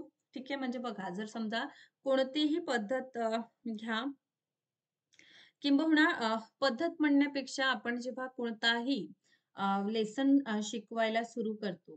ठीक आहे. समजा मी तुम्हाला एक विचारलं प्रश्न, की राष्ट्रपिता आपण कोणाला म्हणतो? ठीक आहे. यातून तुम्ही मला म्हणणार महात्मा गांधीजींना. मग आणखीन त्यांच्याविषयी तुमच्या मनात जाणून घेण्याची काय होईल? जिज्ञासा निर्माण होईल, एक क्युरिओसिटी निर्माण होणार. त्यामुळे प्रश्न उत्तराचा हा एक मेन उद्देश आहे. समोर जाऊया आपण. ठीक आहे. नेक्स्ट क्वेश्चन आहे, what is the general purpose of question answer in class? म्हणजे सामान्य काय उद्देश आहे प्रश्न उत्तर विचारण्याचं? टू टेस्ट स्टुडंट इग्नोरन्स म्हणजे अज्ञात जे आहे विद्यार्थ्यांचं ते तपासणे. बी आहे to make the student realise that they are not paying attention to the teaching म्हणजे विद्यार्थ्यांचं शिकविण्याकडे लक्ष नाही हे त्यांना जाणवून देणे. ठीक आहे. की C to get feedback on the student understanding विद्यार्थ्यांचं आकलन विषयी प्रत्याभरण मिळत असतं प्रश्न उत्तराने. की D to impress the teacher. ठीक आहे, म्हणजे विद्यार्थ्यांच्या मनात शिक्षकांचं श्रेष्ठत्व बिंबविणे यासाठी आवश्यक आहे. सो विद्यार्थी मित्रांनो, इथे आपल्याला खूप व्यवस्थितरित्या लक्षात घ्यावं लागेल की जेव्हा आपण क्वेश्चन आन्सर घेत असतो यातून जे आहे आपल्याला माहित होत असतं की विद्यार्थ्यांना आपण ज्या गोष्टी शिकवित आहोत ते कितपत कळत आहे. ठीक आहे, त्यामुळे इथे योग्य उत्तर विद्यार्थी मित्रांनो ऑप्शन सी आहे. सो नेक्स्ट क्वेश्चन आहे, dash these teaching method involve more student participation. A discussion method, B lecture method, C observation method or D storytelling. So प्रश्न आहे की या अध्यापन पद्धतीत विद्यार्थ्यांचा सहभाग अधिक असतो. ए चर्चा पद्धत, बी व्याख्यान पद्धत, सी अवलोकन पद्धत की कथाकथन. सो विद्यार्थी मित्रांनो, याचा आन्सर तुम्ही मला कमेंट बॉक्स मध्ये द्या. ओके, चला. या प्रश्न आहे, dash dash it is a main centre of informal education. So अनौपचारिक शिक्षणाचं केंद्र कोणतं आहे? A school and college, B आहे society and family, C newspaper आणि डी आहे न्यूजपेपर आणि all India radio and television. So विद्यार्थी मित्रांनो, अनौपचारिक शिक्षण, अनौपचारिक शिक्षणामध्ये बघा, फॉर्मल एज्युकेशन जेव्हा आपण विचार करतो तेव्हा ऑब्व्हियसली स्कूल कॉलेज जे आहे ते फॉर्मल एज्युकेशनचे सेंटर आहे. सो हा ऑप्शन आपलं कट होतं. तर इथे बघा वन कुठे कुठे येत आहे. ठीक आहे, सो वन ऑप्शन ए मध्ये येत आहे, सी मध्ये येत आहे आणि डी मध्ये येत आहे. सो ऑब्व्हियसली इथे योग्य उत्तर आपलं काय आहे, 2 आणि 3 म्हणजे समाज, सोसायटी आणि कुटुंब आणि वृत्तपत्र हे अनौपचारिक साधन आहे शिक्षणाचे. त्यामुळे योग्य उत्तर इथे आपल्याला ऑप्शन क्रमांक बी दिसून येतं. सो आपण समोरच्या प्रश्नाकडे वळूया. Dash these are the type of education. A formal, informal and casual education, B formal, informal and remedial education, C आहे प्रायमरी, सेकंडरी अँड कॉलेज आणि डी आहे प्रायमरी, सेकंडरी आणि हायर सेकंडरी. आता बघा शिक्षणाचे प्रकार कोणते आहे म्हटलेलं आहे. अ आहे औपचारिक, अनौपचारिक, सहज शिक्षण, बी आहे औपचारिक, अनौपचारिक आणि उपचारिक शिक्षण, सी आहे प्राथमिक, माध्यमिक आणि महाविद्यालयीन शिक्षण, की डी प्राथमिक, माध्यमिक आणि उच्च माध्यमिक. So obviously very correct answer is formal, informal आणि सहज शिक्षण. आता बघा फॉर्मल एज्युकेशन आपण बघतो, इनफॉर्मल एज्युकेशन आपण बघतो आणि कॅज्युअल म्हणजे दूरस्थ प्रकारचं जे एज्युकेशन आहे हे तीनही आपल्याला काय दिसून येतात, एज्युकेशनचे प्रकार दिसून येतात. ओके, सो नेक्स्ट क्वेश्चन आहे, ओके, मुक्तद्वार प्रश्नावली उत्तरकर्त्याला पुढील कामासाठी चांगला अवसर देते. ठीक आहे, open ended question provide response with a good opportunity for further work. A मुद्देसूद उत्तर देण्यासाठी आपल्याला मुक्तद्वार प्रश्नावली उपयोगी असतं का? ऑप्शन ए आहे to answer to the point, B आहे स्वतःच्या शब्दात उत्तर देणे, to answer in one on word, C आहे सोपी गोष्ट तयार करणे, सो टू प्रिपेअर, सी आहे टू प्रिपेअर सिंपल टेबल, की डी स्पष्ट आणि थोडक्यात उत्तरे देणे, to answer clearly and consider. Okay okay, so very correct answer विद्यार्थी मित्रांनो आपल्याला दिसून येतं स्वतःच्या शब्दात उत्तर देण्यासाठी मुक्तद्वार प्रश्नावली हे महत्वपूर्ण आपल्याला दिसून येतं. त्यामुळे ऑप्शन बी इथे योग्य उत्तर आहे. समोरच्या प्रश्नाकडे आपण वळूया. The most important thing needed for education is. शिक्षणासाठी आवश्यक असलेली सर्वात महत्वाची गोष्ट कोणती आहे? ए चॉक बोर्ड अँड टीचर, खडू फळा शिक्षक, बी टीचर अँड स्टुडंट, शिक्षक व विद्यार्थी, सी कॉलेज अँड टीचर, महाविद्यालय व शिक्षक, की D teacher and educational material म्हणजे शिक्षक आणि शैक्षणिक साधन. मला सांगा एज्युकेशन, ठीक आहे, टीचिंगसाठी काय महत्वाचं आपल्याला दिसून येतं? ऑब्व्हियसली टीचर आणि विद्यार्थी. आता बघा टीचिंग मध्ये आपल्याला दिसून येतं टीचर जो आहे हा स्वतंत्र आपल्याला दिसून येतं, म्हणजे काय शिकवायचं, कसं शिकवायचं, कोणत्या पद्धतीने शिकवायचं हे संपूर्णतः डिसिजन कोणाचं असतं? शिक्षकाचं असतं. आणि आश्रित इथे आपल्याला कोण दिसून येतं? जे डिपेंड आहे कोणावर? शिक्षकावर, तो म्हणजे स्टुडंट आहे. सो अशा प्रकारे टीचिंगसाठी आपल्याला एक तर शिक्षक आणि दुसरं म्हणजे स्टुडंट हे दोनही महत्वाचे आहे. त्यामुळे याला दुध्रुवीय प्रक्रिया म्हणजे एज्युकेशनला दोन ध्रुवीय प्रक्रिया असं देखील म्हटलं जातं. समोरच्या प्रश्नाकडे आपण वळूया. Dash it is a important tool of evaluation. ठीक आहे. सो मूल्यांकनासाठी काय महत्वाचं आहे? मूल्यांकनासाठी आपल्याला काय महत्वाचं दिसून येतं? ठीक आहे. ए परीक्षा एक्झामिनेशन, बी स्कूल म्हणजे शाळा, सी एम्प्लॉयमेंट म्हणजे रोजगार, की डी वर्क एक्सपिरियन्स कार्यानुभव. आता मूल्यमापनासाठी ऑब्व्हियसली विद्यार्थी मित्रांनो एक्झामिनेशन होणार आणि एक्झामिनेशनच्या माध्यमातून आपलं इव्हॅल्युएशन होत असतं. त्यामुळे ऑप्शन क्रमांक ए इथे योग्य आहे. नेक्स्ट वळूया आपण. UGC stand for. यूजीसी याचं फुल फॉर्म इथे विचारलेला आहे. ए आहे university grand commission, B university grand counselling, C underground college cottage, की D union government college. So obviously very correct answer is A university grand commission म्हणजेच UGC. आता बघा full form आणि शॉर्ट फॉर्म देखील आपल्या परीक्षेसाठी महत्वाचं आहे. ठीक आहे. त्यामुळे योग्य उत्तर इथे ऑप्शन ए आहे. नेक्स्ट आहे ओके. हे द्विध्रुवात्मक शिक्षण प्रक्रियेतील दोन ध्रुव आहे. There are two pole in polar education process. So A head master and teacher म्हणजे मुख्याध्यापक आणि शिक्षक, बी आहे प्राचार्य आणि प्राध्यापक प्रिन्सिपल अँड प्रोफेसर, सी आहे टीचर अँड स्टुडंट शिक्षक आणि विद्यार्थी, आणि डी आहे parents and student. So obviously education जे आहे शिक्षण जे आहे शिक्षण प्रक्रियेमध्ये दोन ध्रुव, ठीक आहे, एक म्हणजे स्टुडंट आणि दुसरं म्हणजे teacher. Okay. So obviously C very correct answer इथे आपल्याला दिसून येत. समोरच्या प्रश्नाकडे वळूया. What do you study in your spare time म्हणजे तुम्ही आपल्या जे फावला वेळ मिळतं आपल्याला त्यामध्ये काय करणार?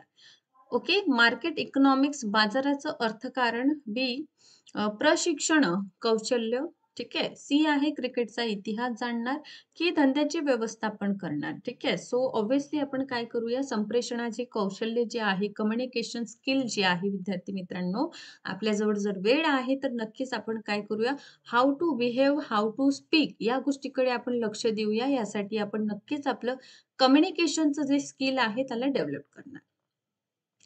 नेक्स्ट आहे स्किनर या मानवशास्त्रज्ञ अध्ययन प्रक्रियेमध्ये स्थान महत्वाचे मानले आहे.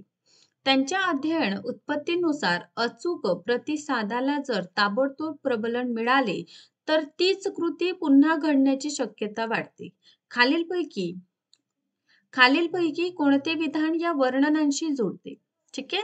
सो ए आहे एप्रिलमध्ये घेतलेल्या वार्षिक परीक्षांचा निकाल लागोलग मे महिन्यात जाहीर करण्यात आलं. बी आहे संगणकावर विद्यार्थ्यांनी दिलेली चाचणी संगणकाद्वारे तपासून विद्यार्थ्यांचं गुण सांगितले.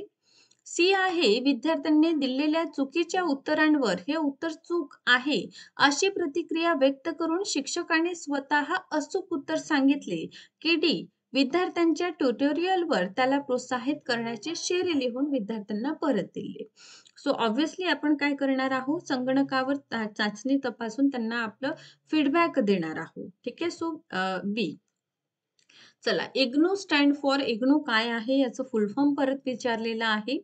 ए Indira Gandhi national open university, B Indira Gandhi and Nehru open university, C आहे international giant Namibian Oxford university, की D internet governing netizens open university. So IGNOU काय आहे? ठीक आहे. सो इग्नूचं फुल फॉर्म लक्षात घ्या, Indira Gandhi national open university. So option क्रमांक ए इथे योग्य उत्तर आहे. नेक्स्ट आपल्याला दिसून येतं डॅश हे औद्योगिक मागासपणाचे मूलभूत कारण आहे. This is the basis reason for industrial backwardness. A. आधुनिक तंत्रज्ञानाचा वापरामुळे वाढणारी बेकारी. बी. नवीन तंत्रज्ञानामुळे उद्योग स्थापनेसाठी लागणारा भांडवलात वाढ. सी. तांत्रिक शिक्षणाच्या अपुऱ्या सोयी. की डी. तांत्रिक शिक्षणाची उपलब्धता. योग्य उत्तर आहे तांत्रिक शिक्षणाचं अपुऱ्या सोयी, ज्यातून आपण बघतो की औद्योगिक मागासलेपणा आपल्याला दिसून येतो. समोरचा प्रश्न आहे one of the characteristics of mass media is that this media. जनसंपर्काचे एक वैशिष्ट्य ही माध्यमे म्हणजे यापैकी काय आहे? सर्व संग्राहकांचे मन वळवू शकतात माध्यमे. बी आहे केवळ अपेक्षित लक्ष्य गटांपर्यंत पोहोचतात. सी. जास्त मोठ्या लक्ष्य गटांपर्यंत उशिरा पोहोचतात. की डी. संग्राहकाला हव्या त्यावेळेस संदेश देऊ शकतात. सो ऑब्व्हियसली आपण बघतो की मोठ्या केवळ अपेक्षित लक्ष्य गटांपर्यंत पोहोचतात. जनसंपर्क जे आहे यांचा वापर आपण माध्यमे आपण बघतो तर माध्यमांचा वापर आपण आपल्या स्व इच्छेनुसार करीत असतो. नेक्स्ट आहे पालकांना आपल्या पाल्यांना स्वतःचे काम स्वतः करण्यास आपण कसे सांगणार? How do you tell parents to let their children do their own work. परिपत्रक काढून. बी. गेटवर सूचना लावून. सी. विद्यार्थ्यांना स्वतः सांगण्यास सांगून. की डी. पालकांच्या गटागटाने बोलवून त्यांना प्रशिक्षण देणार. So very correct answer obviously पालकांना आपण बोलवणार ग्रुपमध्ये आणि त्यांना याबद्दल सांगणार की तुम्ही काय करायचं. आपले जे पाल्य आहे म्हणजे जे आपले स्टुडंट म्हणा ठीक आहे त्यांना कशा पद्धतीने तुम्हाला स्वकाम करण्यासाठी सांगायचं आहे या संबंधित गायडन्स करणार. समोरचा प्रश्न आहे डॅश हा वर्गातील दैनिक उपस्थिती मागील उद्देश आहे. ए. 75% पेक्षा कमी उपस्थिती असणाऱ्या विद्यार्थ्यांना परीक्षेत न बसू देणे हा कारण आहे का? की बी. वर्गातील विद्यार्थ्यांची उपस्थिती वाढवणे इन्क्रीज करायचं आहे अटेंडन्स. की डी. सी. विद्यार्थ्यांच्या शिक्षकांकडे लक्ष आकर्षित करणे to attract the attention of student to teacher. D आहे अनुपस्थित विद्यार्थ्यांकडून दंड आकारणे. ठीक आहे. सो व्हेरी करेक्ट आन्सर आपल्याला इथे दिसून येतं वर्गातील विद्यार्थ्यांची उपस्थिती वाढवणे जेणेकरून स्टुडंट जे आहे डेली बेसिसवर स्कूल कॉलेज जे आहे जॉईन करणार लेक्चर अटेंड करणार म्हणजे वर्ग अटेंड करणार जेणेकरून त्यांना सगळ्या गोष्टी योग्यनुसार कळून येईल.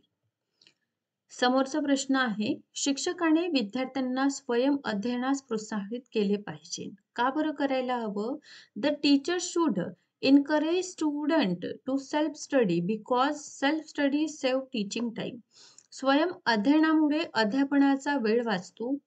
बी आहे student understand the subject better म्हणजे विद्यार्थ्यांना तो विषय अधिक चांगल्या प्रकारे समजतो म्हणून. की सी. विद्यार्थ्यांमध्ये उपयुक्त अभ्यास सवय विकसित करणे. ओके. की डी. शिक्षकांवर संपूर्ण अभ्यासक्रम शिकवण्याची जबाबदारी दिलेली नसते.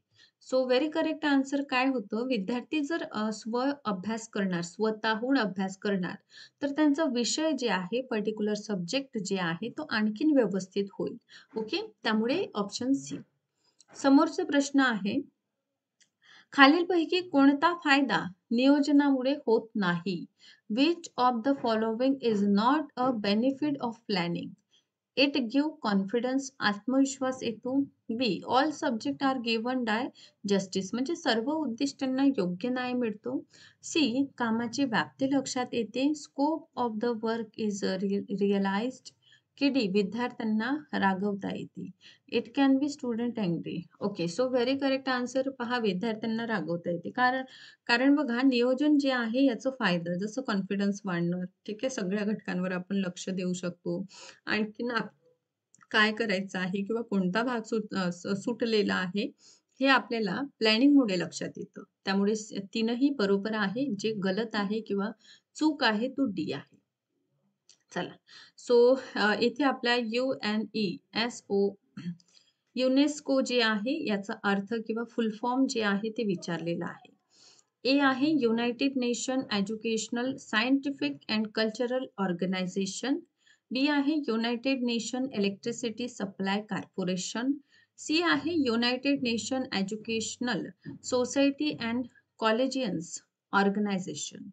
डी आहे understanding of a natural event in science and culture objects. So very correct answer obviously A आहे United Nation Educational, Scientific and Cultural Organization म्हणजे युनेस्को. ओके. प्रश्न आहे education is a process of. शिक्षण ही कशा प्रकारची प्रक्रिया आहे?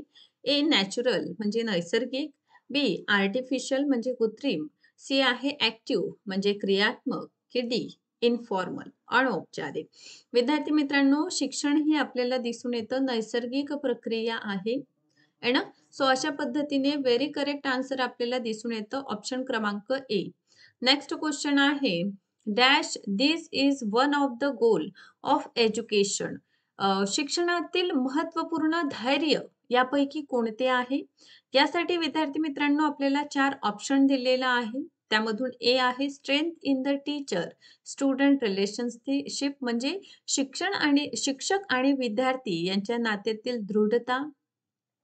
बी आहे ज्ञान प्राप्ती म्हणजे नॉलेज गेन करणं. सी आहे एक्सलेंट इन रिझल्ट निष्कर्षात उत्कृष्टता. आणि डी आहे getting good marks in exam म्हणजे परीक्षेत उत्तम गुण मिळवणे हे शिक्षणाचे प्रमुख धैर्य आहे का? आता बघा, शिक्षणाच्या माध्यमातून विद्यार्थी मित्रांनो आपण नॉलेज गेन करीत असतो आणि जर स्पेसिफिक नॉलेज आपल्याला आहे तर त्या नॉलेजच्या आधारावर आपण अन्य गोष्टी सुद्धा मिळवू शकतो. बरोबर आहे. त्यामुळे शिक्षणाचं महत्त्वपूर्ण धैर्य काय आहे? तर शिक्षणाचं सगळ्यात महत्त्वाचं धैर्य आहे ज्ञान प्राप्ती करणं, नॉलेज गेन करणं आणि नंतर आपण त्या नॉलेजच्या आधारावर नक्कीच अन्य कार्य देखील करीत असतो. त्यामुळे बी. समोरच्या प्रश्नाकडे वळूया आपण. Which of the following media provide awareness to more than one sense organ. म्हटलेलं आहे की असे कोणते खालीलपैकी कोणते माध्यम एकापेक्षा अधिक ज्ञान इंद्रियांना चेतना देते? ए टेबल म्हणजे तक्ता, बी टेलिव्हिजन म्हणजे दूरदर्शन, सी रेडिओ म्हणजे रेडिओ आणि डी आहे टॅप रेकॉर्डर म्हणजे टेप रेकॉर्डर. आता बघा विद्यार्थी मित्रांनो, म्हणजे आपले ज्ञान इंद्रिय आपले सेन्सेस जे आहे त्यांना चेतना देणारं कोणतं आपल्याला माध्यम दिसून येतं? तर ऑब्व्हियसली दूरदर्शन. टेलिव्हिजन का बरं? कारण टेलिव्हिजनमध्ये आपण ऐकूही शकतो आणि पाहूही शकतो आणि नक्कीच विद्यार्थी मित्रांनो, जी गोष्ट आपण पाहून शिकत असतो त्याचं खूप मोठ्या टाइम पिरियडपर्यंत किंवा लाँग टाईमपर्यंत ती गोष्ट आपल्याला लक्षात राहत असते. त्यामुळे दूरदर्शन जे आहे ते आपले ज्ञान इंद्रियांना जे आहे अधिक बळ देतं, चेतना देतं किंवा खूप दीर्घकाळपर्यंत ती गोष्ट आपल्याला आठवणीत ठेवण्यासाठी देखील मदत करीत असते. त्यामुळे बी. समोरच्या प्रश्नाकडे वळूया आपण. Vocational education is also called म्हणजे व्यावसायिक शिक्षणाला अन्य कोणत्या नावाने ओळखतात? Cultural development goal. Option A आहे कल्चरल डेव्हलपमेंट धैर्य. बी आहे ब्रेड अँड बटरचे धैर्य. सी लिव्हिंग ॲबिलिटी गोल आणि डी आहे पर्सनॅलिटी डेव्हलपमेंट गोल. आता व्यावसायिक एज्युकेशन अन्य नाव काय आहे व्यावसायिक एज्युकेशनचं? तर विद्यार्थी मित्रांनो ब्रेड अँड बटर या नावाने देखील व्यावसायिक शिक्षण ओळखलं जातं. त्यामुळे इथे व्हेरी करेक्ट आन्सर आहे ऑप्शन बी. समोरच्या प्रश्नाकडे आपण वळणार आहोत. Which of the following is not the goal of education. खालीलपैकी शिक्षणाचं धैर्य कोणतं नाही? ए आहे नॉलेज गेन करणं म्हणजे ज्ञान प्राप्ती. बी आहे पर्सनॅलिटी डेव्हलपमेंट म्हणजे व्यक्ती विकास. C development of mental strength and aptitude it's म्हणजे मानसिक शक्तींचा आणि प्रवृत्तींचा विकास इत्यादी. की D increasing the percentage of mark in the annual examination म्हणजे वार्षिक परीक्षेत गुणांची टक्केवारी इन्क्रीज करणं, वाढवणं. आता विद्यार्थी मित्रांनो इथे बघा कोणतं नाही विचारलेलं आहे. त्यामुळे आपल्याला प्रत्येक प्रश्न जे आहे व्यवस्थितरित्या म्हणजे क्वेश्चन मार्क आपल्याला जोपर्यंत दिसून येत नाही, तोपर्यंत रीड आउट करायचा आहे. ओके. सो नक्कीच आपल्याला शिक्षणाच्या माध्यमातून ज्ञान प्राप्ती होताना दिसून येतं. आपलं जे ओव्हरऑल म्हणजे आपलं सामाजिक, शैक्षणिक, शारीरिक, मानसिक अशा सगळ्याच प्रकारचं डेव्हलपमेंट होत असतं. म्हणजे ओव्हरऑल आपलं पर्सनॅलिटी डेव्हलपमेंट या माध्यमातून होतं. आपलं मानसिक शक्ती आणि क्रिटिकल थिंकिंग देखील शिक्षणाच्या माध्यमातून आपलं इन्क्रीज होत असतं, वाढत असतं. त्यामुळे हे तीनही इथे योग्य दिसून येतं. आता चौथा बघा, वार्षिक परीक्षेत गुणांची टक्केवारी वाढवणे. आता बघा, शिक्षण घेणे याचा अर्थ एक डिग्री होल्ड करून राहणे असं नक्कीच होत नाही. त्यामुळे डी आपल्याला इथे चूक आहे. डी आपलं योग्य उत्तर राहील. समोरचा प्रश्न आहे, what are the important function of the university grand commission? विद्यापीठ अनुदान आयोग म्हणजे UGCचं कार्य काय असं इथे विचारलेलं आहे.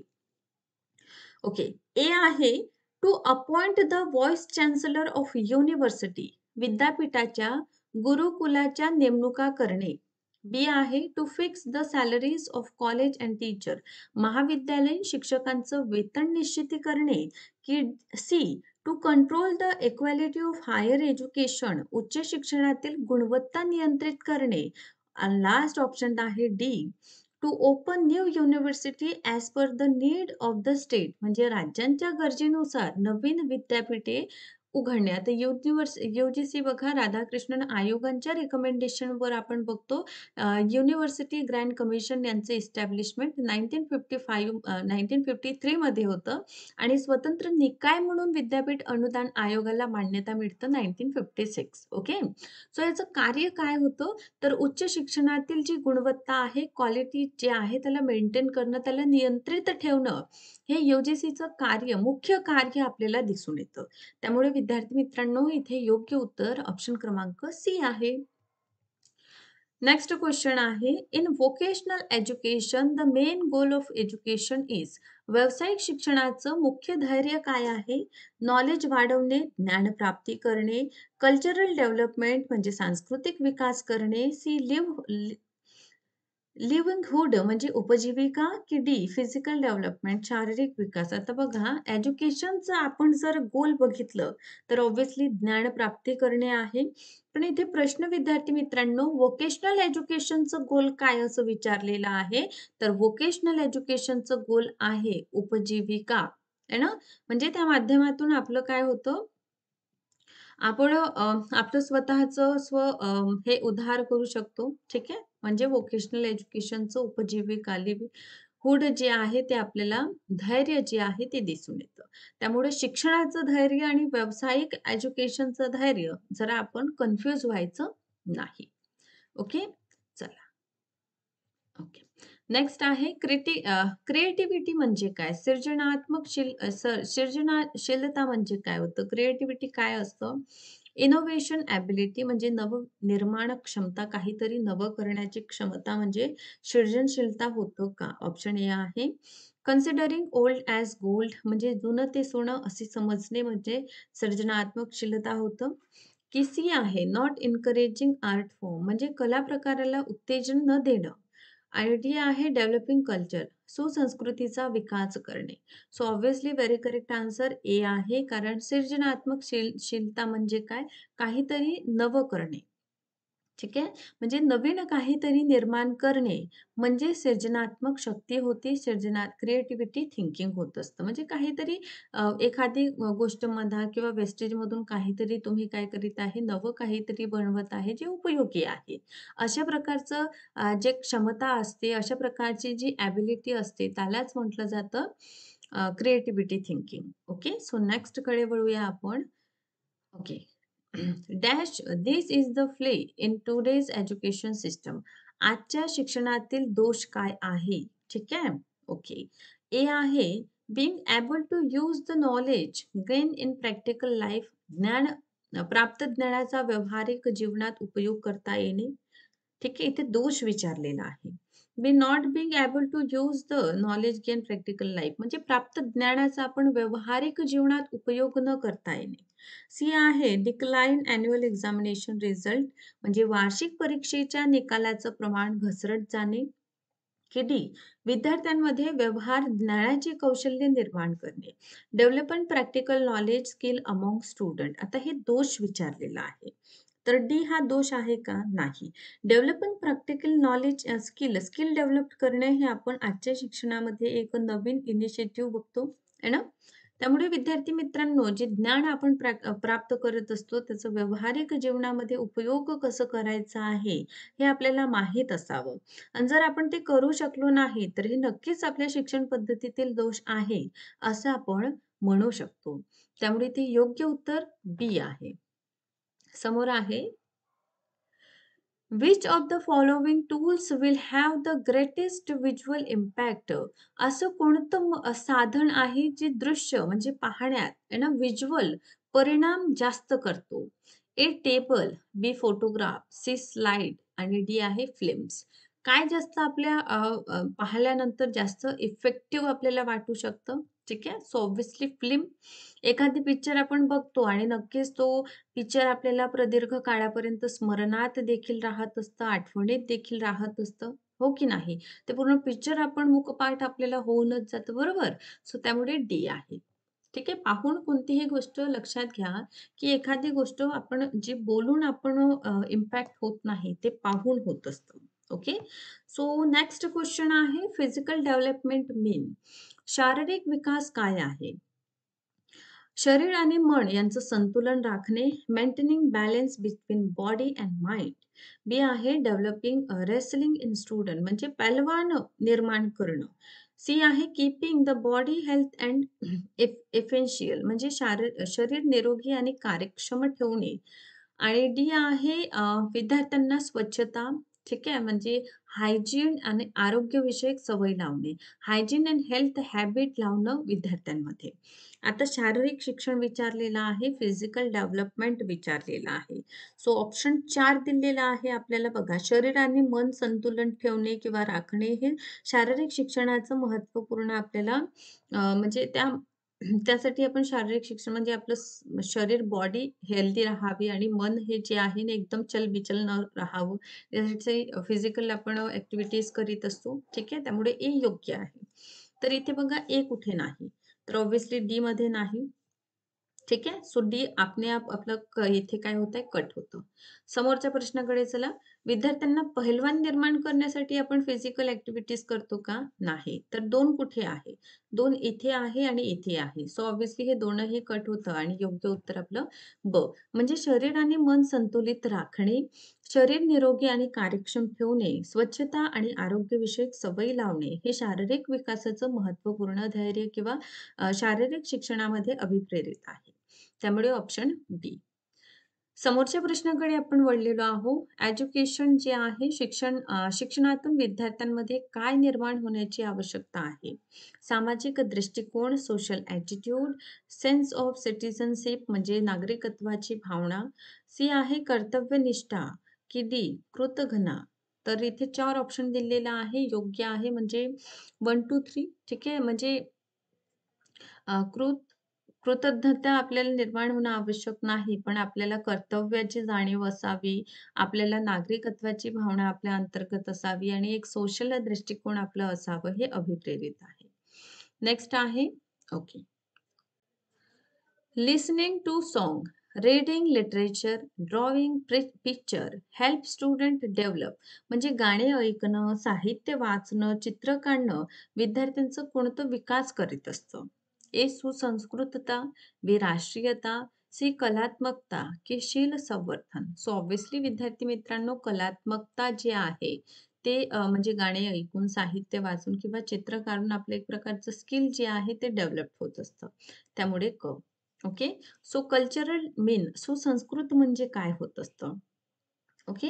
ज्याला संस्कृत भाषेचे उत्तम ज्ञान आहे. One who has a good knowledge of Sanskrit language. B ज्याचं मन आणि विचार, भावना संस्कारित झाले आहे.